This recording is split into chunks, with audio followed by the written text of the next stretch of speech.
नमस्कार। संकल्प क्लासेस बाड़मेर द्वारा आयोजित टेस्ट सीरीज में आप सभी अभ्यर्थियों का हार्दिक स्वागत, अभिनंदन। खास बात बताने ये जा रहा हूँ कि YouTube का सही सदुपयोग कैसे किया जाए। इसी को मद्देनज़र रखते हुए संकल्प क्लासेस द्वारा ये टेस्ट सीरीज प्रारंभ की जा रही है। जिस प्रकार ऑफलाइन टेस्ट सीरीज चल रही थी, ठीक उसी प्रकार ऑनलाइन टेस्ट सीरीज चल रही है, जिसमें आप सभी लोग अवश्य भाग लें। एक बार भाग लेने के बाद आपको खुद को महसूस होगा कि ये टेस्ट सीरीज़ महत्वपूर्ण है, प्रश्न अति महत्वपूर्ण है। मैं आप सभी से निवेदन करना चाहूँगा कि समय का ध्यान रखें और टेस्ट सीरीज़ के अंदर दिए जाने वाले प्रश्नों के उत्तर अवश्य दें, जिसके लिए आपको समय दिया जाएगा। लेट्स स्टार्ट करते हैं टेस्ट सीरीज। और इस टेस्ट सीरीज का पहला प्रश्न ये लीजिए। विजयशाही सिक्के थे, ध्यान है, समझ रहे, विजयशाही सिक्के थे का संबंध किस रियासत से है? किस रियासत से है? पाली, कोटा, बूंदी, भरतपुर। विजयशाही सिक्के चलते थे, ध्यान रहे, जिसका संबंध राजस्थान की किस रियासत से है? ध्यान रहे, अगर वो रियासत से संबंधित ना हो तो स्थान भी आप बता सकते हो सही तरीके से। विजयशाही सिक्के जो थे वो पाली से संबंधित थे और रियासत थी कौन सी? मारवाड़ रियासत थी, मारवाड़ रियासत। नेक्स्ट, अगला प्रश्न ये लीजिए। तांबे के रावशाही टक्का अंग्रेजी पाव आना सिक्का का संबंध किस रियासत से है? किस रियासत से? ध्यान रहे, अच्छी तरह से उत्तर दें। रावशाही, अलवर, भरतपुर, धौलपुर, करौली। प्रश्न को समझ लीजिएगा। रावशाही, रावशाही सिक्के कहाँ चलते थे? और रावशाही सिक्के चलते थे इस रियासत के अंदर, अलवर। दो रियासतें ऐसी थी, एक रियासत जयपुर, एक जयपुर और दूसरी अलवर। दो रियासतें ऐसी थी जो कछवाहा राजवंश से संबंधित थी। कछवाहा राजवंश से संबंधित थी। भरतपुर और धौलपुर ये दो जाट रियासतें थी, ये दो जाट रियासतें थी। और करौली यादव रियासत थी, यादव रियासत थी करौली। ध्यान रहें, जब राजपूताने की रियासतों द्वारा ईस्ट इंडिया कंपनी के साथ आश्रित पार्थक्य की सहायक संधि की जा रही थी, उस सहायक संधि में सबसे पहले संधि करने वाली राजस्थान की रियासत कौन सी होगी? आप बताओ। सबसे पहले संधि करौली। तो बताइए, सबसे अंत में संधि किसने की थी? सबसे अंत में संधि की थी सिरोही रियासत के द्वारा। अगला प्रश्न ये लीजिए। किस रियासत से संबंधित तमचा शाही सिक्का, तमचा शाही सिक्का का संबंध किस रियासत से है? अच्छी तरह से पढ़ लीजिए।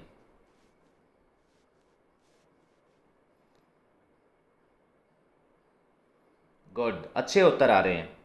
धौलपुर सही उत्तर क्या है? धौलपुर। कैसे याद रखना है? धौलपुर से हमें याद रखना है ढोल, ढोल से याद रखना ढोल। और ढोल पे क्या नहीं मारना चाहिए? कभी भी, कभी नहीं मारना चाहिए तमचा। ध्यान रहे, ढोल से याद रखना ढोल, और ढोल पे तमचा नहीं मारना चाहिए। अगला प्रश्न ये लीजिए। उदय शाही, त्रिशूल शाही, पटरी सीरिया, चित्तौड़, सालिम शाही आदि सिक्कों का संबंध किस रियासत से है?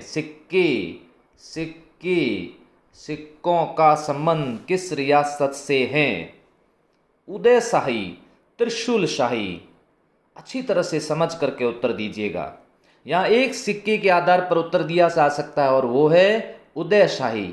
उदय शाही याद है आपको तो आप उत्तर आसानी से दे सकते हैं।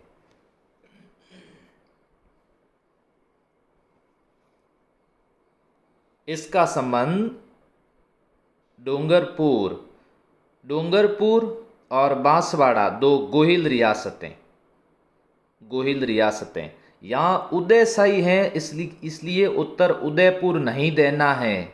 ध्यान रहे, उदयशाही हैं, उत्तर उदयपुर नहीं देना है। उदयशाही जब भी प्रश्न आता है, उदयपुर जब भी प्रश्न आता, उत्तर दीजिए डूंगरपुर। ऐसे ही कई कंफ्यूजन प्रश्न होते हैं, ऐसे ही कई कंफ्यूजन प्रश्न है। जैसे मैं कभी आपसे एक प्रश्न पूछ लेता हूं, डूंगरशाही, उत्तर दीजिए डूंगरशाही ओढ़नी कहाँ की प्रसिद्ध है? डूंगरशाही ओढ़नी कहाँ की प्रसिद्ध है?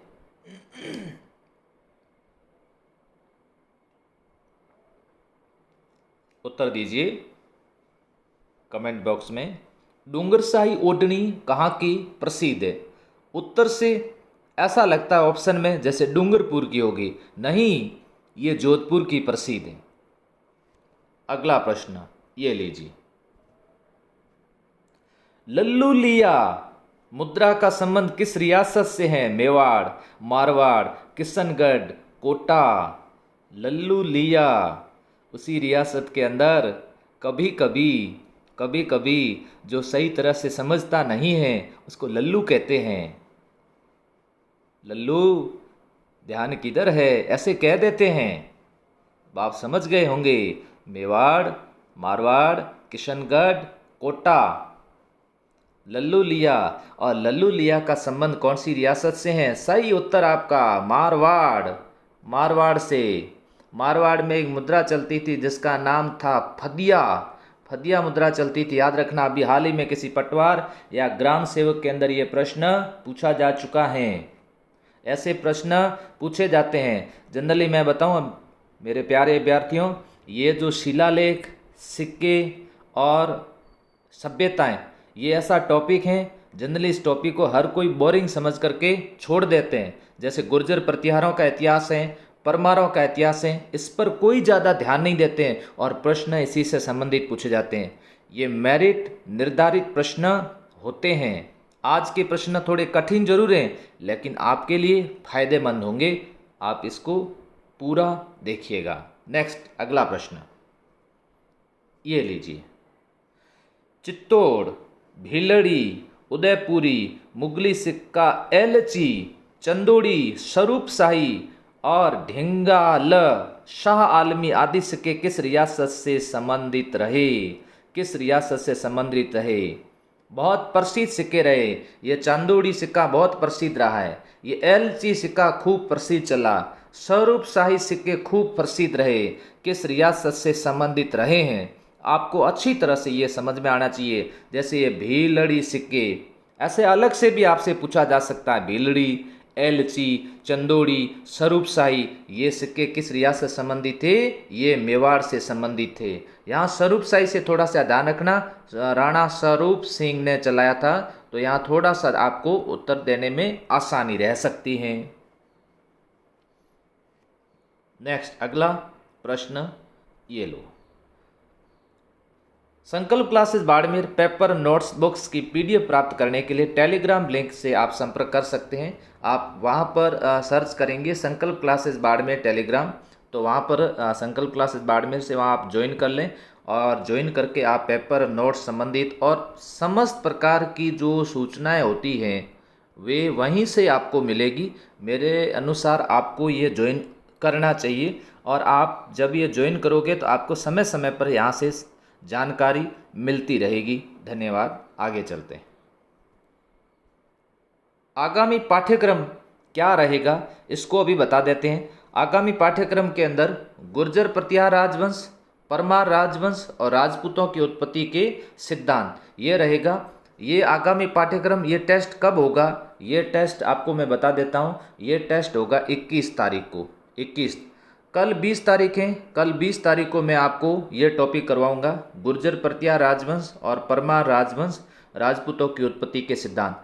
कल आप लोग ये टॉपिक पढ़ने के बाद फिर आप टेस्ट दोगे तो आपको अच्छी तरह से समझ में आ जाएगा। तो कल आप क्लास पूरी अटेंड करिएगा और उसके बाद टेस्ट दीजिए। चलते हैं आगे प्रश्नों की ओर। ये लीजिए, राणा अमर सिंह तथा जहांगीर की विजय की जानकारी राजस्थान किस अभिलेख में मिलती है? पहला ऑप्शन यहाँ से है, ध्यान रहे यहाँ से, ये पहला ऑप्शन पुष्कर के जहांगीर महल अभिलेख, दूसरा 2.5 दिन का झोपड़ा अभिलेख, तीसरा जगन्नाथ प्रशस्ति और चौथा आमेर का लेख। किससे मिलता है? राणा अमर सिंह की जहां अमर सिंह पर जहांगीर की विजय की जानकारी मिलती है, जहांगीर की विजय की जानकारी मिलती है। और इसका सही उत्तर होगा, इस सही उत्तर है नंबर 1, पुष्कर के जहांगीर महल अभिलेख, जहांगीर महल अभिलेख। ये राणा अमर सिंह फर्स्ट और जहांगीर, ध्यान से समझना बात को, जहांगीर के बीच में सबसे पहले मेवाड़ मुगल संधि हुई थी। आपसे प्रश्न पूछ रहा हूं, मेवाड़ मुगल संधि कब हुई थी? उत्तर दीजिए। मेवाड़ मुगल संधि कब हुई, इसका आप उत्तर दीजिए।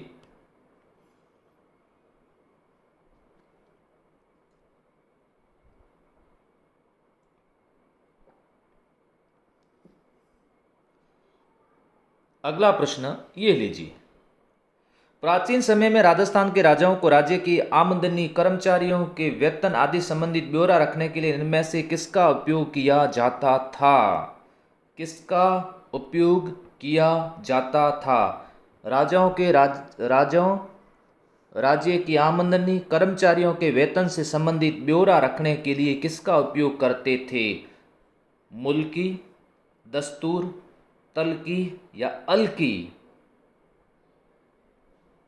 किसका उपयोग किया जाता था? सही उत्तर है इसका मुल्की, इसका उपयोग किया जाता था। तो इस तरह से प्राचीन काल में राजाओं के पास ब्यौरा रखने के ऐसे तरीके होते थे, जैसे राजस्व रिकॉर्ड रखते थे। मैंने प्रश्न पूछा था एक वीडियो में, अड़सट्टा एक प्रश्न पूछा था कि राजस्व रिकॉर्ड रखा जाता था। इसी प्रकार कई सारी बही होती थी, बही जिसमें भी रिकॉर्ड रखे जाते थे। अगला प्रश्न ये लीजिए, राष्ट्रीय अभिलेखागार कहाँ है? ध्यान रखना, यहाँ शब्द थोड़ा सा ध्यान रखिएगा, ये राज्य नहीं है, ये राष्ट्रीय है। राष्ट्रीय अभिलेखागार कहाँ स्थित है? अगर ये प्रश्न राज्य होता तो उत्तर इसका हो जाता बीकानेर। राज्य अभिलेखागार बीकानेर के अंदर है, जिसकी स्थापना 1955 में हुई थी। 1955 में हुई थी। उस समय इसका मुख्यालय जयपुर था, लेकिन 1960 ईस्वी को इसका मुख्यालय स्थानांतरित करके बीकानेर कर दिया गया। वर्तमान में राज्य अभिलेखागार का मुख्यालय बीकानेर है, लेकिन आज का प्रश्न है राष्ट्रीय अभिलेखागार कहाँ पर स्थित है? सही उत्तर है नई दिल्ली। नेक्स्ट अगला प्रश्न ये लीजिए, राजाओं द्वारा अपने अधीन कर्मचारियों को भेजे गए पत्र या फरमान क्या कहलाते थे? परवाना, अखबारात, वकील रिपोर्ट या द्वारकी?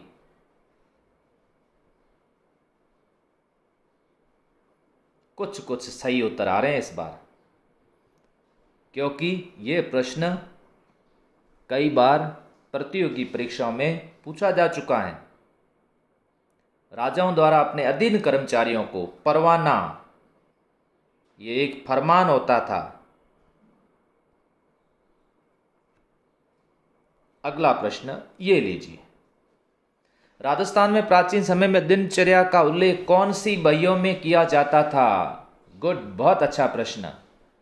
हुकूमतरी बही, हकीकतरी बही, खरीदारी बही, कमठाणारी बही? इसका उल्लेख किसमें किया जाता था? अच्छी तरह से उत्तर दे रहे हो आप, अच्छा लगा मेरे को। और दिनचर्या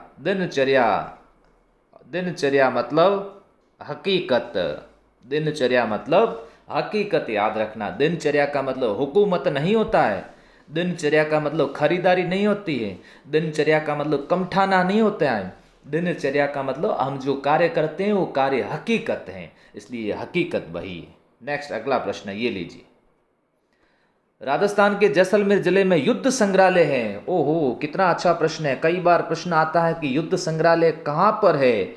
युद्ध संग्रहालय जैसलमेर में है। युद्ध संग्रहालय कहाँ पर बना हुआ है? जैसलमेर में बना हुआ है। स्थापित कब किया गया?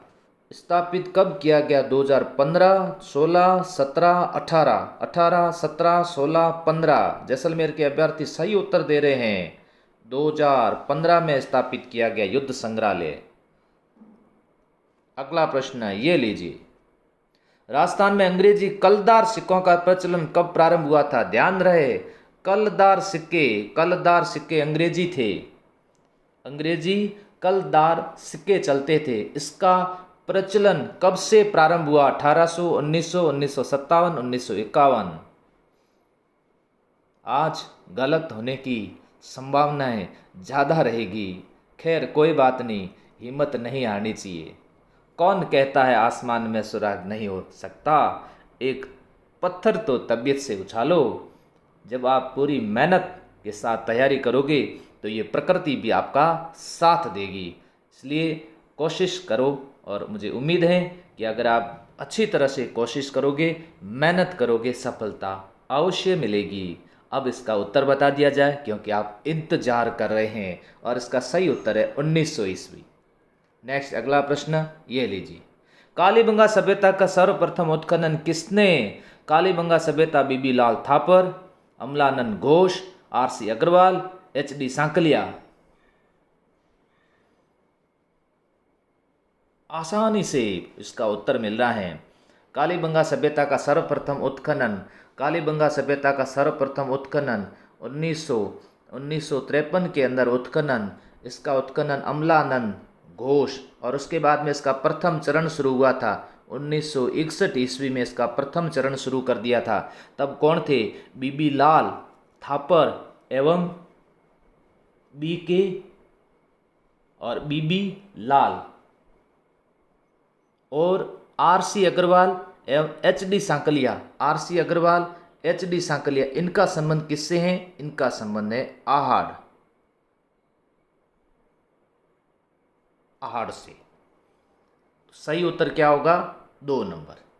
नेक्स्ट अगला प्रश्न ये लीजिए। निम्न में से कौन सा कथन गलत है? वागड़ संग्रहालय पाली, राजपूताना संग्रहालय जिसे सरदार संग्रहालय भी कहते हैं अजमेर, गंगा सिंह संग्रहालय गंगानगर, लोक संस्कृति शोध संस्थान चूरू। सही उत्तर समझ करके दीजिएगा।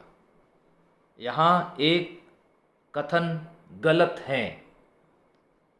वागड़ संग्रहालय सही है, जिसे बांगड़ संग्रहालय भी कहते, बांगड़ संग्रहालय कहते हैं। इसका सही उच्चारण ये होगा।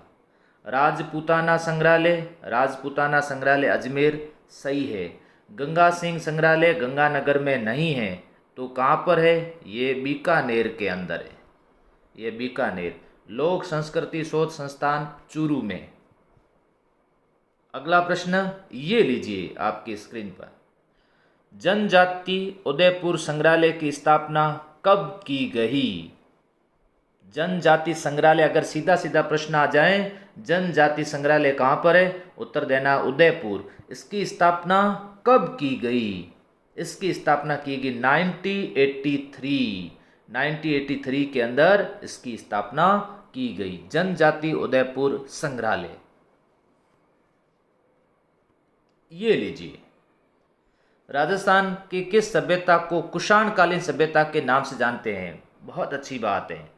कुषाण कालीन वहाँ से अवशेष मिले। कुषाण कालीन ओजियाना, ध्यान रहे, ओजियाना भीलवाड़ा, रंग महल हनुमानगढ़, नगरी चित्तौड़ और बागोर भीलवाड़ा।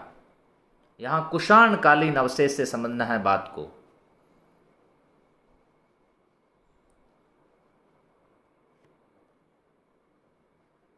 सही उत्तर है इसका रंग महल सभ्यता हनुमानगढ़। एक प्रश्न आपसे पूछता हूं मैं, गुरु शिष्य की मूर्ति किस सभ्यता स्थल से मिली? बताओ, इसका उत्तर दीजिए।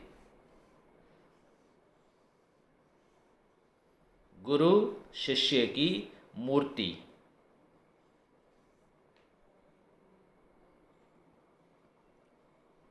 गुरु शिष्य की मूर्ति, रंग महल। नेक्स्ट अगला प्रश्न ये लीजिए। बरूर सभ्यता राजस्थान किस जिले में स्थित है? ध्यान रहे ये बागोर नहीं है, बरूर सभ्यता स्थल है एक।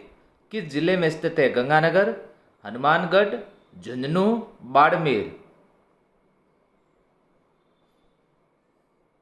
बरूर सभ्यता बाड़मेर। बाड़मेर में तो तिलवाड़ा है, तिलवाड़ा है बाड़मेर में। झुंझुनू के अंदर सुनारी है, सुनारी झुंझुनू, सुनारी झुंझुनू। हनुमानगढ़ के अंदर कालीबंगा, रंग महल है। सही उत्तर क्या होगा? श्री गंगानगर। अगला प्रश्न ये लीजिए। ग्यारसन, हाली, कटारसाई, सहरनसाई आदि प्रमुख सिक्के किस रियासत से संबंधित थे? कठिन प्रश्न है, समझ करके उत्तर दीजिएगा। और इसका सही उत्तर है बूंदी। अगला प्रश्न ये लीजिए। अपोलो डॉटर्स का सिक्का इंडोसेनियस के सिक्कों का संबंध राजस्थान के किस सभ्यता से है? याद रहे अपोलो डॉटर्स, इंडोसेनियस के सिक्कों का संबंध। इस तरह के अगर आप प्रश्न तैयार करोगे कंपटीशन के अंदर आप अटकोगे नहीं। किस सभ्यता स्थल से है इसका संबंध? रेड सभ्यता है, बागोर सभ्यता है, जोधपुरा सभ्यता है या सुनारी सभ्यता है?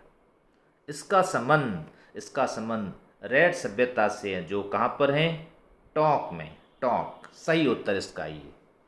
नेक्स्ट अगला प्रश्न ये लीजिए।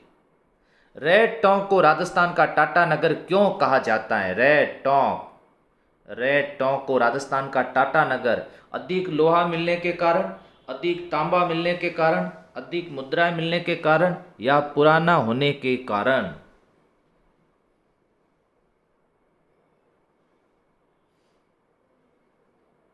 सही उत्तर, सही उत्तर टाटा नगर। यहाँ टाटा नगर से संबंध होता है। टाटा मतलब जमशेदपुर, और यहाँ से संबंध लोहा, यहाँ अधिक लोहा मिलने के कारण। अगला प्रश्न ये लीजिए। राजस्थान की सभ्यता का संबंध चीनी यात्री हैंसांग, चीनी यात्री हैंसांग भीनमाल आए थे। चीनी यात्री हैंसांग भीनमाल आए थे। भीनमाल को पोलो मोलो कहा था। चीनी यात्री हैंसांग ने एक सभ्यता स्थल का भ्रमण किया था और वे जानना चाहते थे किसके बारे में? मौर्य सम्राट अशोक के बारे में। बौद्ध धर्म की जानकारी लेना चाहते थे, इसलिए वो एक सभ्यता स्थल का भ्रमण करने गए थे। बिल्कुल सही उत्तर दे रहे हो, बैराट, बैराट। क्योंकि बैराट ही है ये सभ्यता स्थल। किससे कालीन है? ये मौर्य कालीन या फिर ये बौद्ध कालीन है? ये मौर्य कालीन, बौद्ध कालीन है। बाकी आहड़, बालाथल, गणेश्वर नहीं है, ताम्रयुगीन सभ्यता स्थल है। नेक्स्ट ये लीजिए।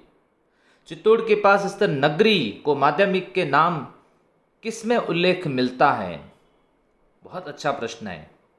अष्टाध्यायी में, इंडिका में, नगरी शिलालेख में या ओजियाना सभ्यता में?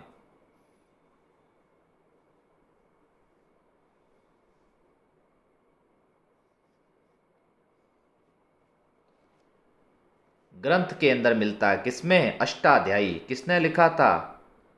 पाणिनि कृत अष्टाध्यायी में मिलता है। मेगस्थनीज ने लिखा था, मेगस्थनीज, मेगस्थनीज ने लिखा था। कौन सा ग्रंथ? इंडिका ग्रंथ लिखा था। मेगस्थनीज कौन था?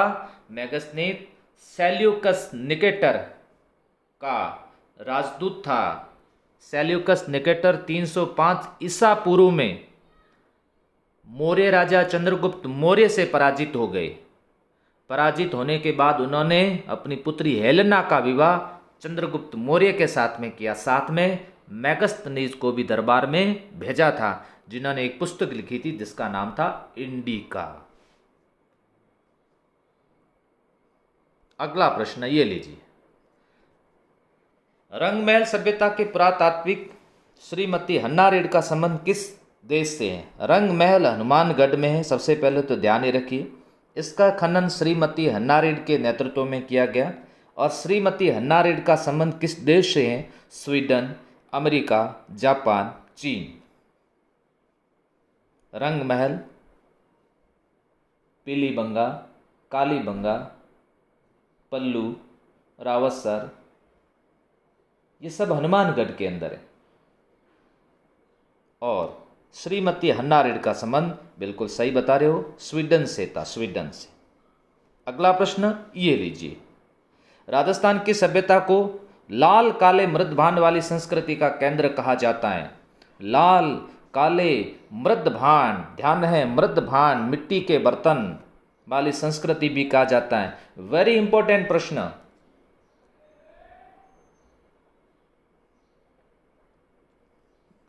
बेराट, आहड़, बागोर, नगरी, सही उत्तर है इसका आहड़ सभ्यता। आहड़ उदयपुर, आहड़ उदयपुर इसका सही उत्तर है।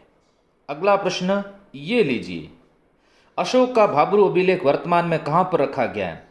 सबसे महत्वपूर्ण बात आती है, भाब्रू अभिलेख का संबंध किससे है? भाब्रू अभिलेख का संबंध अशोक से है। भाब्रू अभिलेख मिला कहाँ से था? भाब्रू अभिलेख बेराट से मिला था। कौन सी पहाड़ी से मिला था? बीजक की पहाड़ी से मिला होने कारण इसको बीजक कहते हैं। इसको सबसे पहले किसने खोज निकाला था?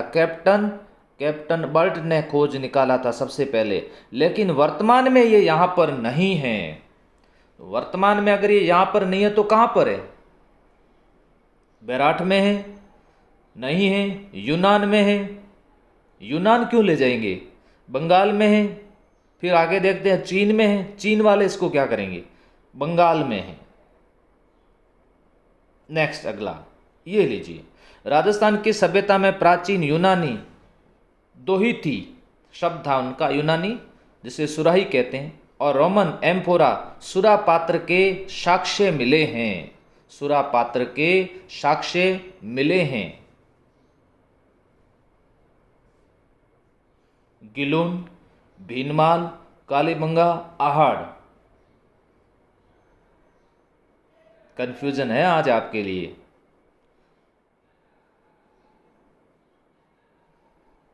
कंफ्यूजन ही कंफ्यूजन है, सॉल्यूशन का पता नहीं। हम बता देते हैं सॉल्यूशन, और वो ये है भीनमाल सभ्यता। ये लीजिए अगला प्रश्न, अच्छा प्रश्न, सरल प्रश्न। कालीबंगा सभ्यता का उत्खनन कितने स्तरों में किया गया?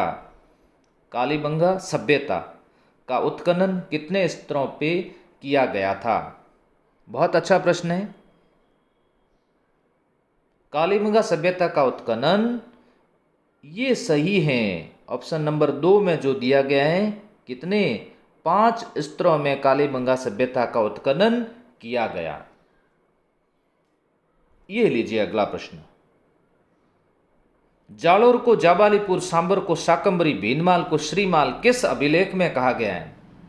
कौन सा अभिलेख है जिसमें यह बताया गया है कि जालोर को जाबालीपुर, सांबर को शाकंभरी और भीनमाल को श्रीमाल कहा जाता था?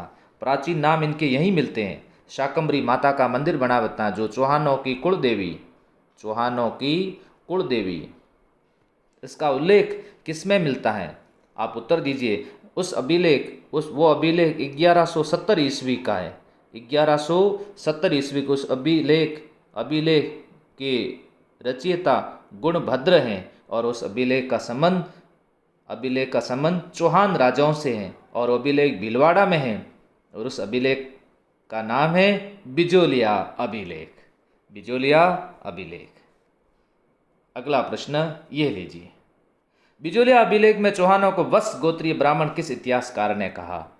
किस इतिहासकार ने बताया कि बिजोलिया जो शिलालेख हैं, जो अभिलेख हैं, उसमें चौहानों को वत्स गोत्रीय ब्राह्मण बताया गया है?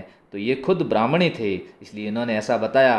अब इसमें से 4 ऑप्शन में देख लीजिए, ब्राह्मण किस में आ रहा है? ब्राह्मण तो एक से संबंधित हैं, डॉक्टर दशरथ शर्मा। डॉक्टर दशरथ शर्मा जी ब्राह्मण हैं, और उन्होंने तुरंत ये बता दिया। अगला प्रश्न ये लीजिए, रणकपुर प्रशस्ति में नाणक शब्द का प्रयोग किसके लिए किया गया था? रणकपुर प्रशस्ति 1439 ईस्वी रणकपुर मंदिर का निर्माण कुंभा के समय धरणक शाह द्वारा करवाया गया। स्तंभों का वन कहते हैं। नाणक शब्द का प्रयोग किसके लिए किया गया? इतिहासकारों के लिए, मुद्रा के लिए, पशुपालन के लिए, शिलालेख के लिए।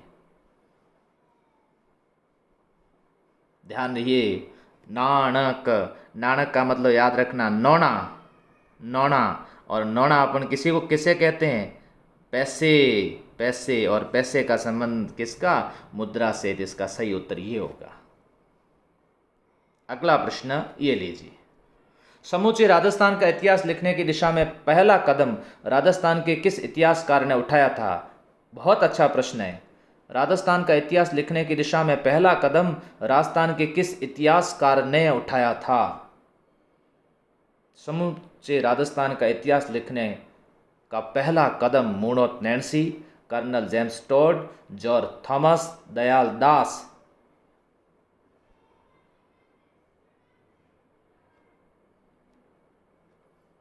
सबसे पहले मोणोत नैन्सी उत्तर सही है।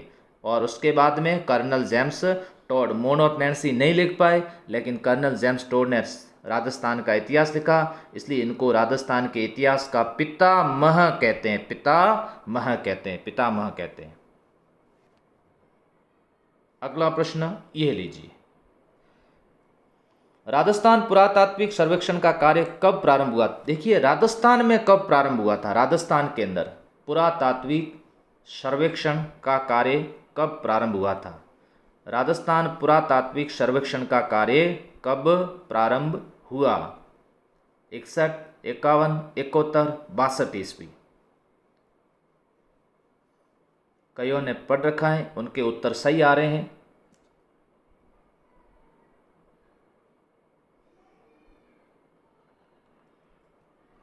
1871 ईस्वी। अगला प्रश्न ये लीजिए, राजस्थान में पुरातात्विक सर्वेक्षण का कार्य प्रारंभ करने का श्रेय किसको दिया जाता है? 1871 ईस्वी को ये कार्य किसके द्वारा प्रारंभ किया गया?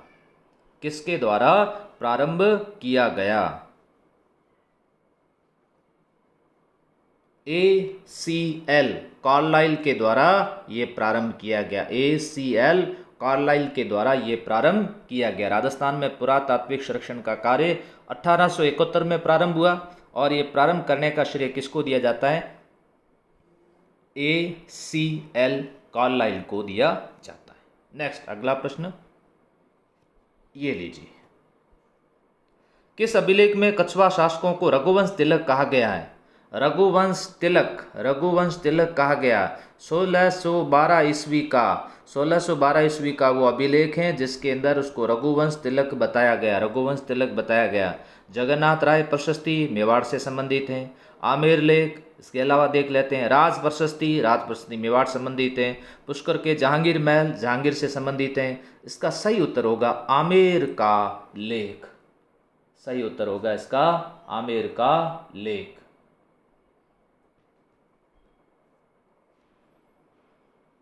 नेक्स्ट, अगला, शाहपुरा के तांबे के सिक्के कहलाते थे। शाहपुरा में तांबे के जो सिक्के मिले वो क्या कहलाते थे?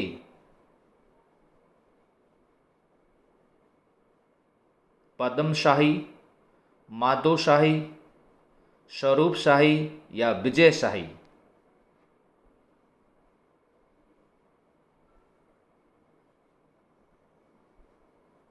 शाहपुरा में तांबे के सिक्के क्या कहलाते थे? तांबे के सिक्के कहलाते थे माधोशाही। नेक्स्ट, अगला प्रश्न ये थे भीमशाही, बिल्कुल थे। गजशाही थे, ये जोधपुर के प्रसिद्ध सिक्के हैं। विजयशाही, भीमशाही और गजेशाही, उपरोक्त सभी सही है। नेक्स्ट अगला ये लीजिए, उदयशाही सिक्के किस रियासत में प्रचलित थे? उदयशाही, अच्छी तरह से आपको याद है, उदयशाही का संबंध किससे? डूंगरपुर से।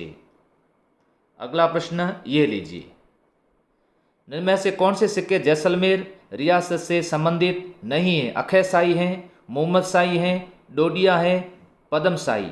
इसका बताइए, संबंधित नहीं है। कौन सा संबंधित नहीं है? इनमें से कौन सिक्के जैसलमेर रियासत से संबंधित नहीं थे? अक्षयशाही, मोहम्मद शाही, डोडिया या पद्मशाही? पद्मशाही सिक्के नहीं थे, ये सलूम्बर में चलते थे। सलूम्बर, अच्छी तरह से नोट कर लेना। सलूम्बर उदयपुर, सलूम्बर उदयपुर, पद्मशाही। डोडिया सिक्के चलते थे, मोहम्मद शाही चलते थे, अक्षय शाही चलते थे। नेक्स्ट अगला प्रश्न ये लीजिए, मारवाड़ के विजयशाही सिक्के कहलाते थे? डब्बू शाही, माधो शाही, पद्मशाही, बाईसंदा। मारवाड़ के विजयशाही सिक्कों को बाईसंदा कहते थे। जैसलमेर के तांबे के सिक्के कहलाते थे? जैसलमेर में ये सिक्का चलता था तांबे का। बाईसंदा, बाईसंदा नहीं है, अभी पढ़ा अपन ने। बिलाड़ी सिक्के, बिलाड़ी सिक्के यहाँ नहीं चलते थे। बिलाड़ी सिक्के मेवाड़ में चलते थे, मेवाड़ में। डोडिया सिक्के, डोडिया सिक्के ये कैसे थे? ये तांबे के थे। डोडिया सिक्के कहाँ चलते थे? जैसलमेर में। इधर आग का वृक्ष ज़्यादा होता है और आग के वृक्ष के ऊपर लगते हैं डोडिये, इसलिए याद रखना डोडिया सिक्के कहाँ के? जैसलमेर। ये लीजिए अगला प्रश्न, इनमें से कौन से सिक्के मेवाड़ रियासत से संबंधित नहीं हैं? मेवाड़ रियासत से संबंधित नहीं है।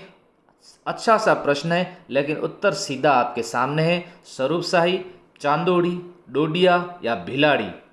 मेवाड़ रियासत से संबंधित नहीं है। मेवाड़ रियासत संबंधित डोडिया नहीं है। डोडिया किससे संबंधित हैं? डोडिया जैसलमेर से संबंधित हैं। और एक बार फिर बता देता हूँ, डोडिया तांबे के सिक्के थे, तांबे के सिक्के थे। नेक्स्ट अगला प्रश्न ये लीजिए, झाड़शाही सिक्के किस रियासत से संबंधित हैं? झाड़, ऐसे सिक्के थे जिसके ऊपर वृक्ष की आकृति बनी हुई थी, उसे झाड़शाही सिक्के कहते थे। मेवाड़, जयपुर, जैसलमेर, बूंदी। सही उत्तर है, ये प्रश्न कई बार एग्जाम में पूछा जा चुका है। जयपुर, जयपुर इसका सही उत्तर है। अगला प्रश्न ये लीजिए, कौन सा अभिलेख कर्नल जेम्स टोड द्वारा इंग्लैंड ले जाते समय समुद्र में फेंकवा दिया था? चित्तौड़ का लेख, घटियाला अभिलेख, मानमोरी अभिलेख, गोशुंडी अभिलेख? दीजिए उत्तर इसका।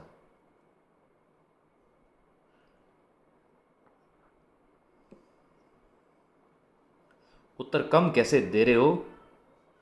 सभी को उत्तर देना है और उत्तर इतना फास्ट देना है, गलत हो जाए तो उसमें सुधार करो, कोई बात नहीं, लेकिन उत्तर दीजिए।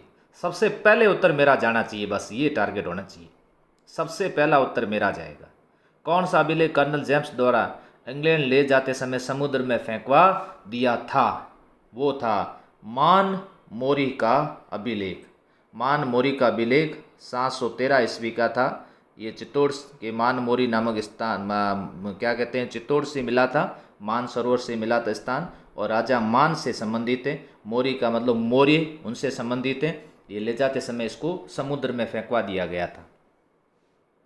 ये घटियाली अभिलेख जो हैं, ये देखिए घटियाली, ये घटियाली अभिलेख, ये घटियाली जोधपुर से संबंधित हैं, जोधपुर से संबंधित हैं। राजस्थान में इस अभिलेख से सर्वप्रथम सती प्रथा के प्रमाण मिले। और ये गोशुंडी अभिलेख जो हैं, ये चित्तौड़ में है। वैष्णव धर्म की जानकारी मिलती है। बहुत महत्वपूर्ण प्रश्न है जो स्क्रीन पे है आपके। अगला प्रश्न ये लीजिए, किस अभिलेख में मोखरी वंश के शासकों का वर्णन सर्वप्रथम मिला है? मोखरी, बड़वा यू अभिलेख, नानसा यूप अभिलेख, नगरी का अभिलेख, बसंतगढ़ अभिलेख? बड़वा यू अभिलेख। यहाँ पर मोखरी वंश के शासकों का उल्लेख मिलता है, उल्लेख मिलता है। ये कहाँ पर है? बड़वा अभिलेख, बड़वा अभिलेख कोटा में। ये बसंतगढ़ अभिलेख, बसंतगढ़ अभिलेख कहाँ पर है? बसंतगढ़ अभिलेख सिरोही में है।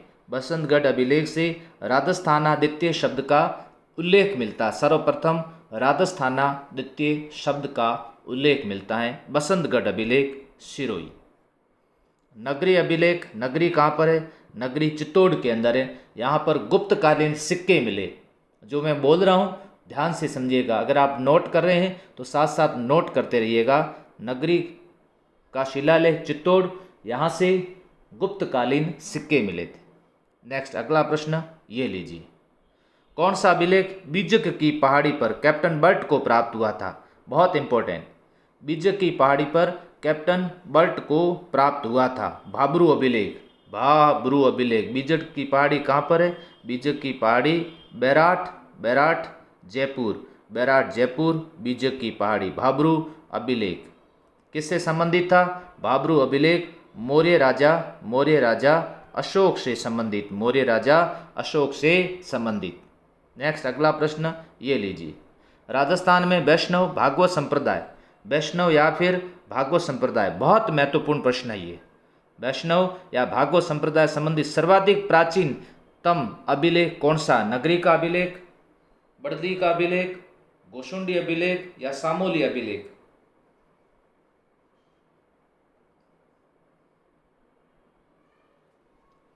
सबसे प्राचीनतम अभिलेख, सबसे प्राचीनतम अभिलेख जिसमें वैष्णव और भागवत संप्रदाय की जानकारी मिलती है और वो है गोशुंडी अभिलेख। और गोशुंडी अभिलेख कहाँ पर है? गोशुंडी अभिलेख चित्तौड़ है। Very important. अगला प्रश्न ये लीजिए।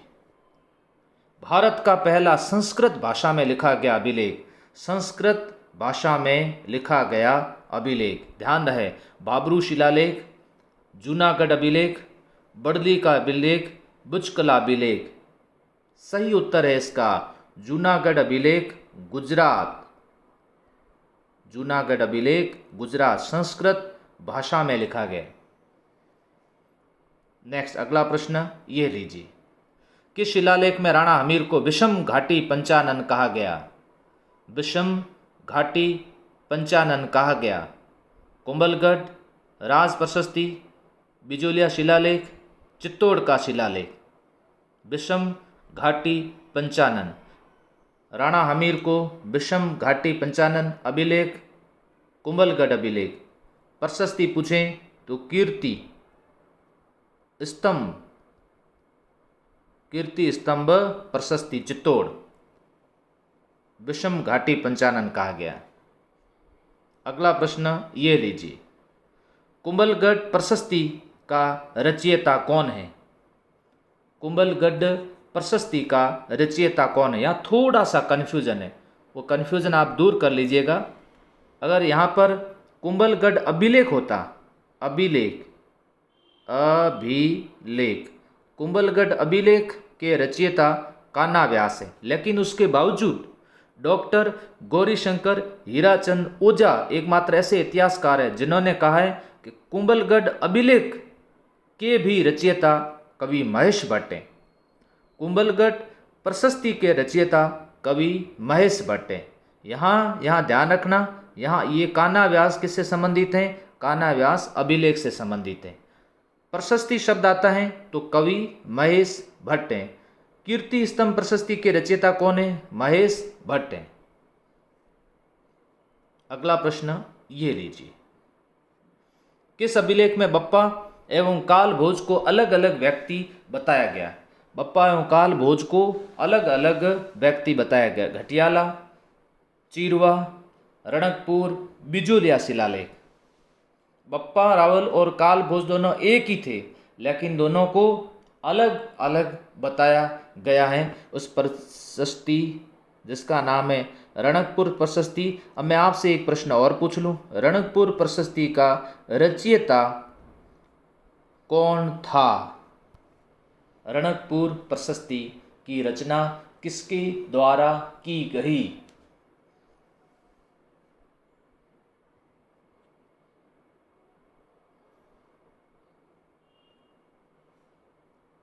देपा या देपाक। किस लेख में परमारों की उत्पत्ति ऋषि वशिष्ठ से बताई गई है? ऋषि वशिष्ठ से बताई गई है। और ऋषि वशिष्ठ ने आबू में यज्ञ किया था, वहां से परमारों की उत्पत्ति हुई। परमारों की उत्पत्ति हुई। ये किस में बताया गया है? बताया जाता है कि ऋषि वशिष्ठ ने माउंट आबू नामक स्थान पर यज्ञ किया था। यज्ञ में इनको 4 योद्धा चाहिए थे ताकि राक्षसों से रक्षा करें। तब इनके द्वारा 4 राजवंशों का उदय बताया जाता है। परमार, चौहान, प्रतिहार, सोलंकी। ये एक सिद्धांत था जिस सिद्धांत का नाम था अग्निकुंड का सिद्धांत। और ये अग्निकुंड का सिद्धांत किसने दिया था? अग्निकुंड का सिद्धांत दिया था चंद्रबरदाई ने। किस ग्रंथ में दिया था? उसका नाम था पृथ्वीराज रासो में दिया था। इसके अनुसार परमारों की उत्पत्ति ऋषि वशिष्ठ के आबू यज्ञ में किस लेख में बताया गया? किराड़ू, क्योंकि किराड़ू का संबंध परमारों से रहा है। नेक्स्ट अगला प्रश्न ये लीजिए। किस अभिलेख में मौर्यों का राजस्थान से संबंध होने का अभिलेख या उल्लेख मिलता है? मौर्यों का, मौर्य राजाओं का। मानमोरी शिलालेख, किराड़ू शिलालेख, श्रृंगी ऋषि शिलालेख या कणसवा शिलालेख मौर्यों का राजस्थान से संबंध होने का उल्लेख मिलता है।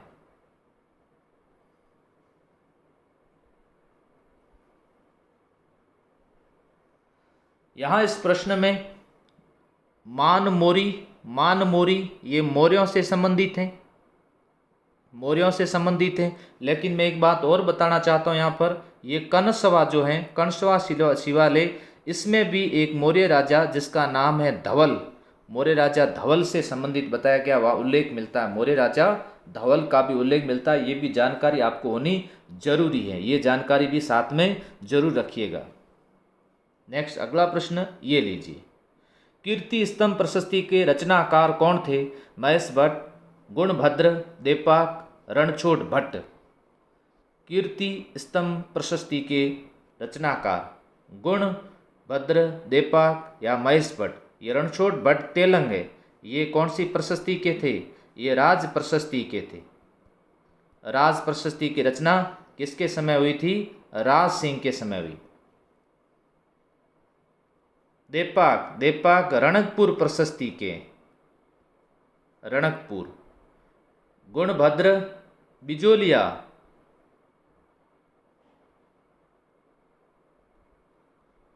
बिजोलिया। अब उत्तर सही है, आपने उत्तर भी दे दिया, लेकिन उसके साथ साथ मैंने इसकी व्याख्या भी की, ताकि व्याख्या करनी भी बहुत ज़रूरी।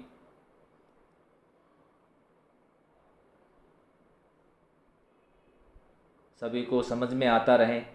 केवल टेस्ट ही नहीं लेंगे, टेस्ट के साथ साथ में मैं आपको एक्स्ट्रा क्वेश्चन भी बताऊंगा।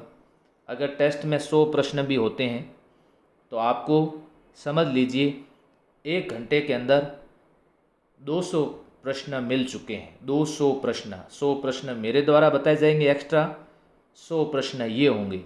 कुल 200 प्रश्न आपके पास में आ चुके हैं। इसीलिए मैं बता रहा हूँ, मैं आपके समय का सही सदुपयोग करवाऊँगा। और सही सदुपयोग कैसे किया जाता है, इसके लिए आपको समय देना होगा। और एक समय फिक्स कर लीजिए, 8 से 9। नेक्स्ट अगला प्रश्न। किस अभिलेख में कुंभा को दी गई दान गुरु, राजगुरु, शैल गुरु की उपाधियों का उल्लेख मिलता है? कुंभा को ये उपाधियाँ दी गई। कणसवा शिलालेख, कणसवा शिलालेख संबंधित नहीं है, ये धवल से संबंधित हैं, इससे कुंभा से कोई लेना देना नहीं। फिर कीर्ति स्तंभ प्रशस्ति, रणकपुर, ये दोनों कुंभा से संबंधित। कुंभा का राज प्रशस्ति नहीं है, ये राज सिंह के समय की है। इन दोनों में से सही उत्तर कौन सा होगा? इन दोनों में से सही उत्तर होगा कीर्ति स्तंभ प्रशस्ति, कीर्ति स्तंभ प्रशस्ति। अगला प्रश्न ये लीजिए। राजस्थान का सबसे प्राचीनतम शिलालेख कौन सा है? सबसे प्राचीन, बड़ली, नगरी, बिजोलिया, प्रतापगढ़। सबसे प्राचीनतम शिलालेख कौन सा है? सबसे प्राचीनतम प्रतापगढ़ नहीं, बिजोलिया नहीं, 1170 ईस्वी, बिजोलिया का समय एक्यूरेट। नगरी नहीं, सबसे प्राचीनतम शिलालेख कौन सा है? सबसे प्राचीनतम बडली है, और ये कहाँ पर है? ये अजमेर सबसे प्राचीनतम शिलालेख, याद रखिएगा। राजस्थान का सबसे प्राचीनतम शिलालेख बडली का शिलालेख अजमेर। अगला प्रश्न ये लीजिए, राजसमंद झील की पाल पर उत्कीर्ण राज प्रशस्ति के रचनाकार कौन? 1676 ईस्वी, 1676 ईस्वी राज प्रशस्ति। प्रशस्ति राजसमंद झील की उत्तरी नौ चौकी पाल पर उत्कीर्ण की गई। कितने शिलालेख पर? 25 शिलालेख पर। कितने श्लोक लिखे गए? 1917 श्लोक लिखे गए। किस भाषा में है? संस्कृत भाषा में। संस्कृत भाषा में। रचयिता कौन है इसके रचयिता कौन है? ये किसने लिखवाई थी? राज नाम है तो राज सिंह ने, नाम राज है तो राज सिंह के द्वारा। इसके रचयिता सूत्रधार दीपा, महेश भट्ट, रणछोड़ भट्ट या जयानक भट्ट? इसका सही उत्तर बिल्कुल सही उत्तर दे रहे हो आप, रणछोड़ भट्ट तेलंग। रणछोड़ भट्ट तेलंग इसका सही उत्तर है। राज प्रशस्ति संस्कृत भाषा में, राज सिंह के समय 1676, 25 शिलालेख और 1917 संस्कृत भाषा में श्लोक लिखे गए। अगला प्रश्न ये लीजिए, किस शिलालेख में मेवाड़ के इतिहास का वर्णन है? मेवाड़ के इतिहास का वर्णन किया गया है। चीरवा का शिलालेख, राज प्रशस्ति, अचलेश्वर शिलालेख या उपरोक्त सभी? ध्यान रहे, मेवाड़ के इतिहास का वर्णन, यहाँ मेवाड़ के इतिहास की बात आती है। चीरवा में भी मेवाड़ के इतिहास का वर्णन है, राज प्रशस्ति में भी किया गया, अचलेश्वर शिलालेख में भी उपरोक्त सभी के अंदर मेवाड़ का संबंध है। मेवाड़ का संबंध है। विश्व का सबसे बड़ा शिलालेख माना जाता है। सबसे बड़ा शिलालेख माना जाता है। सबसे बड़ा शिलालेख माना जाता है। जैसे जूनागढ़ भी बड़ा शिलालेख है संस्कृत भाषा के अंदर। राज प्रशस्ति, रणकपुर प्रशस्ति, बिजोलिया शिलालेख, कीर्ति स्तंभ प्रशस्ति। इसमें सबसे बड़ा उत्तर कौन सा है? राज प्रशस्ति। राज प्रशस्ति 25 शिलालेखों पर उत्कीर्ण है। 25 शिलालेख हैं उत्तरी नौ चौकी पाल पर। इस तरह से शिलालेख हैं और उन शिलालेख के ऊपर उत्कीर्ण किया गया।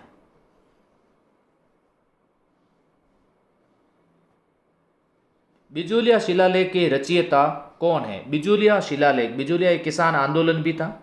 बिजोलिया शिलालेख कहाँ पर है? भीलवाड़ा में है। भीलवाड़ा में है बिजोलिया शिलालेख का समय क्या है? 1170 है। 1170 है। इसमें ज़्यादातर किसकी जानकारी मिलती है? चौहान राजाओं की जानकारी मिलती है। कौन सी झील की जानकारी मिलती है? सांबर झील की जानकारी मिलती है। सांबर झील का निर्माण किसने करवाया था? वासुदेव ने करवाया था, उसकी जानकारी मिलती है। इसमें ऐसा बताया गया है, चौहानों को वत्स गोत्रीय ब्राह्मण बताया गया, और ये किसने कहा था? डॉक्टर दशरथ शर्मा ने कहा था। यहाँ पहला ऑप्शन है महेश भट्ट। महेश भट्ट कीर्ति स्तंभ प्रशस्ति के हैं। दूसरा है रणछोड़ भट्ट। रणछोड़ भट्ट राज प्रशस्ति के हैं, राज प्रशस्ति के हैं। और तीसरा ऑप्शन है गुणभद्र, जो कि सही है। सभी ने उत्तर यही दिया, गुणभद्र। गुणभद्र बिजोलिया शिलालेख के रचयिता हैं और आपका सभी का उत्तर सही है। नेक्स्ट अगला प्रश्न, किस शिलालेख में सांबर व अजमेर के चौहानों को वत्स गोत्रीय ब्राह्मण बताया गया है? बिल्कुल आसानी से उत्तर दे रहे हो, सबको मौका दिया जा रहा है, अपना स्कोर अच्छा हो जाए सबका।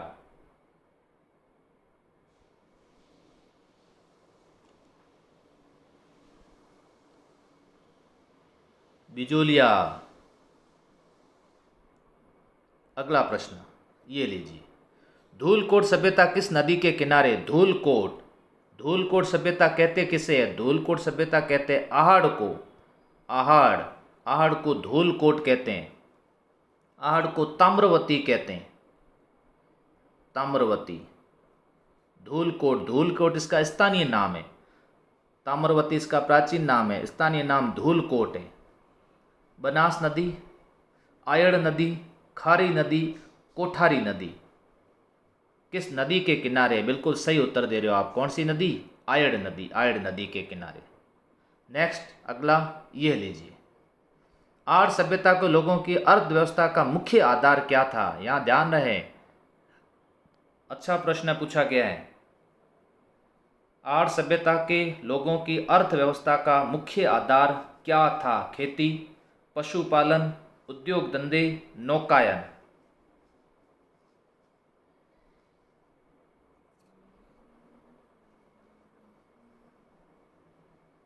पशुपालन था, पशुपालन था इसका।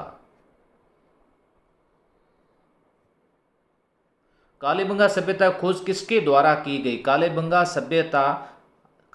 सभ्यता की खोज किसके द्वारा की गई? मैं आपको बताऊं, कालीबंगा सभ्यता की सबसे पहले जानकारी किसने दी थी? ऐसा प्रश्न आए तो उसका सही उत्तर होगा L P Tessitori. L P Tessitori द्वारा सबसे पहले जानकारी प्रदान की गई थी, एल पी टेसी टोरी के द्वारा।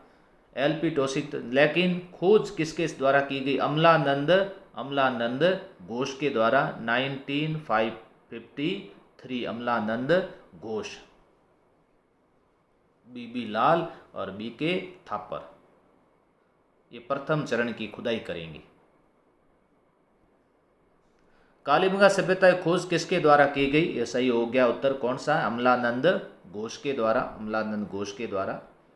प्राचीन भारत का टाटा नगर किसे कहते हैं? टाटा नगर, याद रखिए, बहुत इंपॉर्टेंट प्रश्न है। टाटा नगर रेड टोंक को कहते हैं। लौह सामग्री मिलने के कारण, लौह सामग्री मिलने के कारण इसे प्राचीन भारत का टाटा नगर कहते हैं। प्राचीन भारत का नागर टाटा नगर कहते हैं। बागोर सभ्यता किस नदी के किनारे स्थित है? बागोर सभ्यता है, बागोर सभ्यता सबसे पहले तो मैं आपको बता दूं, बागोर सभ्यता भीलवाड़ा के अंदर है। बागोर सभ्यता मध्य पाषाण कालीन है, मध्य पाषाण कालीन है। बागोर सभ्यता मध्य पाषाण कालीन है। राजस्थान में सबसे पहले पशुपालन के प्रमाण यहाँ पर मिले हैं और उस नदी का नाम है कोठारी नदी। उस नदी का नाम है कोठारी नदी। पशुपालन के यहाँ से प्रमाण मिले हैं। आड़ में खुदाई से काले लाल रंग के मृदबान, बहुत इंपॉर्टेंट प्रश्न। काले लाल रंग के मृदबान जो प्राप्त हुए उन्हें किस शैली से पकाया जाता? किस शैली से पकाया जाता था? खुली तपाई शैली, बंद भट्ट तपाई शैली, उल्टी तपाई शैली, उपरोक्त सभी। ये सही उत्तर है, उल्टी तपाई शैली। उल्टी तपाई शैली से पकाया जाता था काले लाल रंग के मृदभांड को।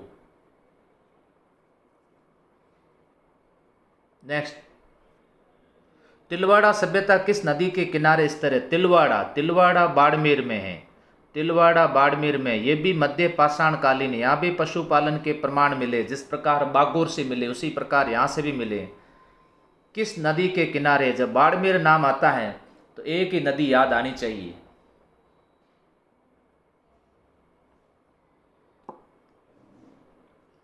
और वो है लूनी नदी। ये लूनी नदी है। तिलवाड़ा में एक पशु मेला लगता है, तिलवाड़ा पशु मेला। तिलवाड़ा पशु मेला कब लगता है बताओ? कौन से माह में लगता है? माह बताइए, किस माह में तिलवाड़ा पशु मेला लगता है?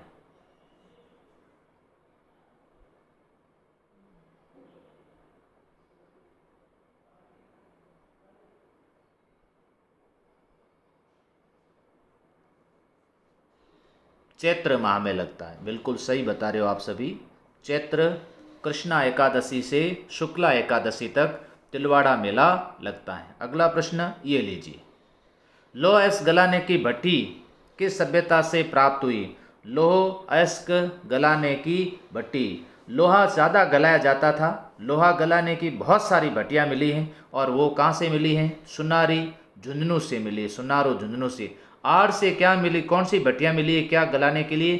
तांबा गलाने की भट्टियाँ मिली है, तांबा गलाने की भट्टियाँ। या सुनारी झुंझुनू, याद रखना, सुनारी झुंझुनू लोह गलाने की भट्टियाँ मिली, सुनारी झुंझुनू। महाभारत काल के अवशेष कहाँ से मिले? महाभारत काल के अवशेष कहाँ से मिले? नलियासर में, माउंट आबू में, बैराठ व नोह में, या धूलकोट में? धूलकोट तो अभी पढ़ा, धूलकोट आहड़ को कहते हैं, आहड़ को कहते हैं। यहाँ से महाभारत के नहीं मिले, माउंट आबू से नहीं मिले, नलियासर से नहीं मिले, तो बैराठ से मिले। एक और बता देता हूँ मैं आपको, याद रखना, नोट कर देना।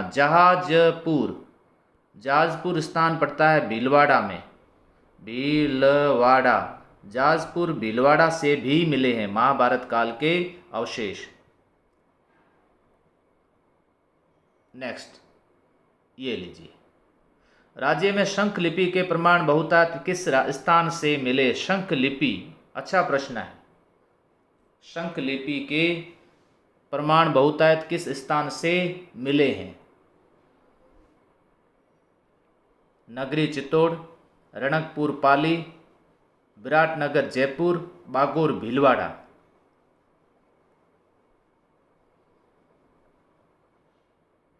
विराटनगर जयपुर।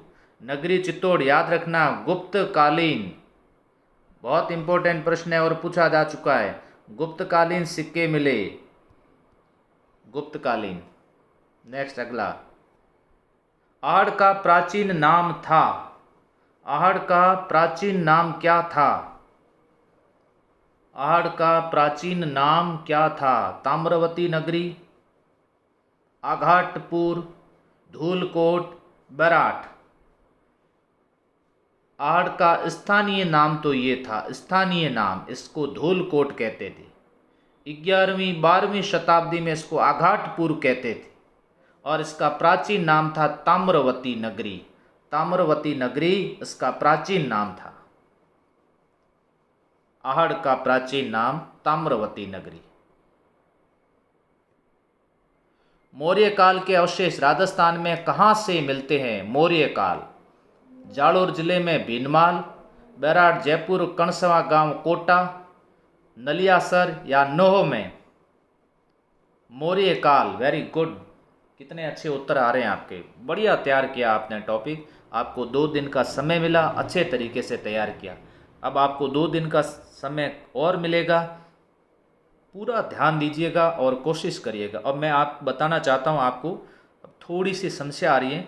डेली टेस्ट शुरू करने जा रहे हैं, हमेशा टेस्ट होगा डेली। सुबह पढ़ो शाम को टेस्ट, सुबह पढ़ो शाम को टेस्ट। तो आपकी पढ़ने की स्पीड थोड़ी बढ़ा दूंगा, इससे रीडिंग स्किल कहते हैं, स्किल थोड़ी डेवलपमेंट करेंगे। पढ़ने का तरीका थोड़ा सा फास्ट करना पड़ेगा, थोड़ा सा तेज़ गति से पढ़ना पड़ेगा। बैराठ जयपुर, कणसवा गांव कोटा, कणसवा कोटा। नेक्स्ट, मछली पकड़ने के कांटे, मछली पकड़ने के कांटे कहाँ से मिले? कालीबंगा से? नहीं। अब आगे आप पढ़ो, गणेश्वर, आहड़, नोह। मछली पकड़ने के कांटे, मछली पकड़ने के कांटे, कालीबंगा, गणेश्वर, आहड़, नोह।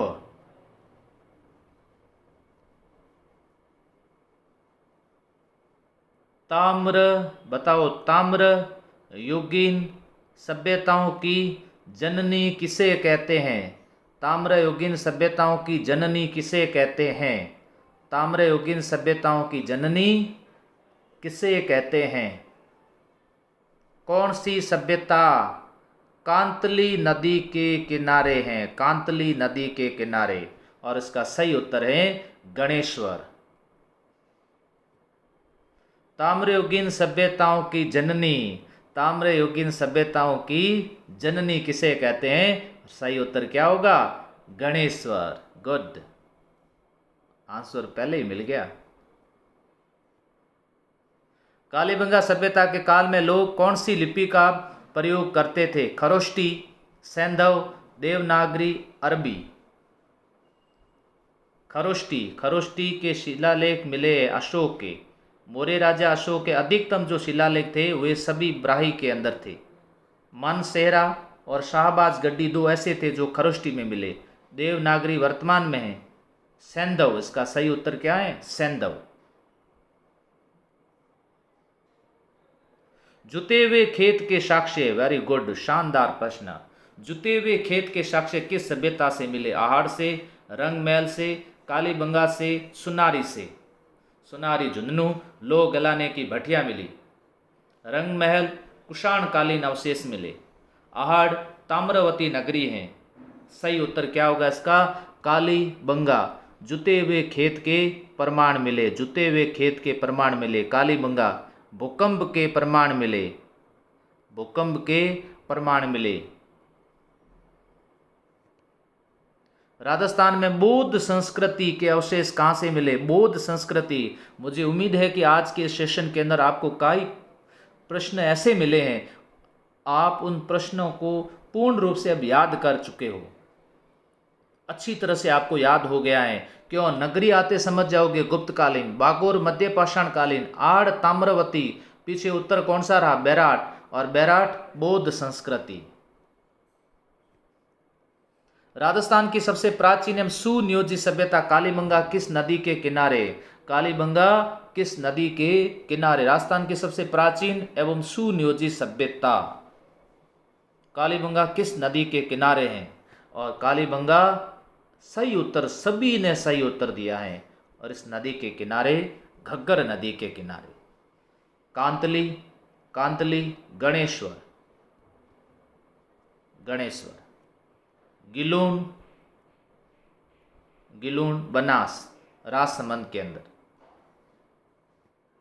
ओहो, समाप्त हो गई ये टेस्ट सीरीज आज की।